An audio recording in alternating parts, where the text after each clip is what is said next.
زندگی کردن توی خونه خوشگل میتونه بهت روحیه هم ببخشه.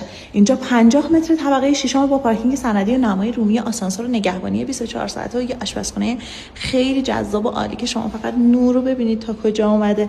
تو اون قسمت یه بالکن خیلی خوشگل براتون دیزاین شده. به نظرم یه میز صندلی 2 نفره هم اینجا بچینی میتونی صبحونه‌های عاشقانه و باقایی تو این قسمت میل کنی.